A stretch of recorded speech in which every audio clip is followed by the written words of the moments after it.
What up mga solid subscribers, no? So medyo na-late ako ngayon, no? So napanood ko to. So may notifications pa, no, sa aking Facebook na ako narinig nyo, no? And napanood ko itong video to, no? Parang kahapon to na-release, pero yun na, medyo na-late ako, no? And medyo busy tayo, guys. Alam nyo na, meron tayong competition sa salihan, no?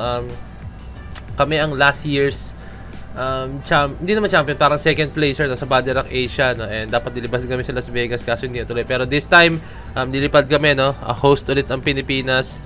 And maraming bansa, may Russia, may Singapore, iba-iba, marami, may Thailand, may Malaysia, dadayo talaga dito sa bansa namin. Ayan, yan.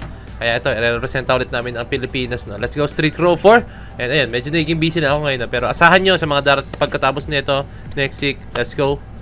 Hindi na ako magmimiss kung anumang updates, no? So ito lang, sobrang excited na ako pa na ito. Aces, let's go, no? So without further ado, BGYO, Patintero, let's watch this.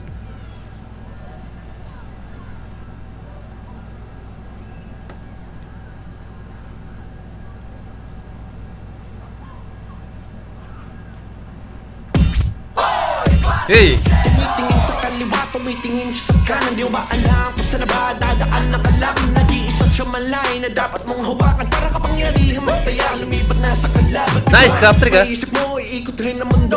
Ikaw naman ang yamado, tapos siya ang dehado. Pero bago mo maabot, kailangan mo mabantayan. Kasi pag siya nakalusot, zero passion, one head.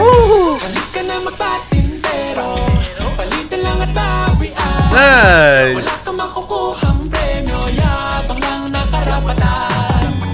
Halika na magpatintero, palitan lang at Ganda ng vibe! wala kang makukuhang premyo, yabang lang nakarapatan. Medyo wait lang, guys, no? Pause ko lang saglit, no? Guys, totoo lang, gusto ko yung vibe ng kanta. Napaka-Pinoy po talaga, no? Napaka-Pinoy ng ginagawa dito ng BGYO, no? Patintero, yung ano pa na. Tapos yung, tignan nyo, yung traditional na fiesta, no? May mga banderitas dito, no? Tapos yung mga suotan nila, no? Ano talaga, ito yung isa sa mga gusto ko sa mga P-pop groups, no? Yung parang, nire-represent nila yung culture ng Pinoy, no? Kumbaga, P-pop, literal na Pinoy talaga, no? Kumbaga, i-corporate nila sa kanta nila is talagang Pinoy po talaga, no? Oh. And then yung choreography, sheesh, parang gusto ko na makita talaga yung ano ito, yung dance practice nito, as in.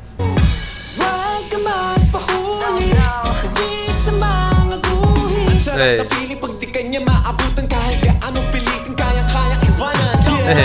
Huwag ka magpahuli. Ba, ang ganda, may ahit si JL, ngangas. Tapos si Mickey, no, iba na yung buhok niya, as in. Pagawid sa mga guhit.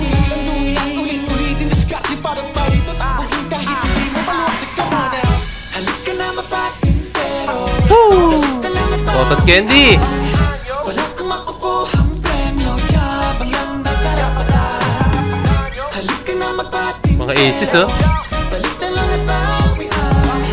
Wala kang makukuhang premyo, yabang lang nakarapatan.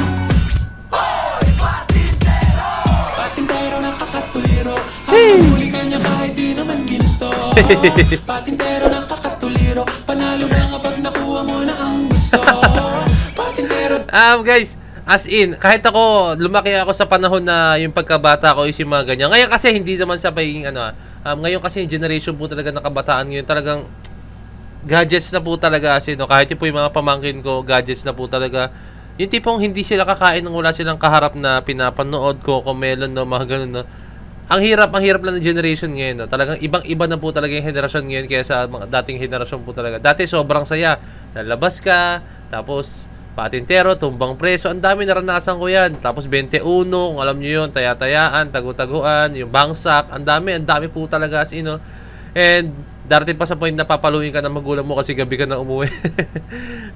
Nakakamiss, no? So, ayun yung parang hindi nararanasan ng kabataan ngayon, no? Which is, gusto ko yung ginagawa ng BGYO dito na parang pinapaalala nila yung mga gantong klaseng bagay, no, na dapat maranasan itong mga bata as is. Kasi sobrang saya po talaga as in, no? Sayang lang, no? Nangihinaya ako sa generation ngayon, no? Na-expose talaga sila sa gadgets as in. Nakakatuliro, hahabulin ka niya kahit di naman ginusto. Patintero nakakatuliro, panalo ba kapag nakuha mo na ang iyong gusto?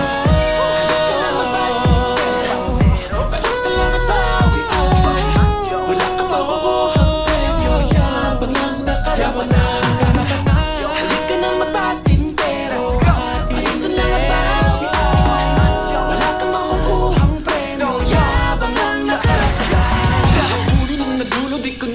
That footworks.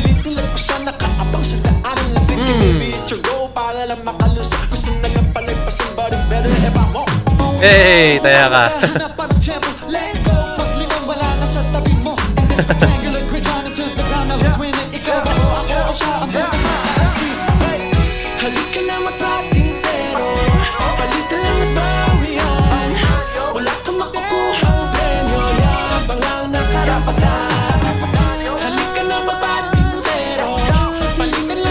BGYO, bully, no? Mga bata yung kinakalaban.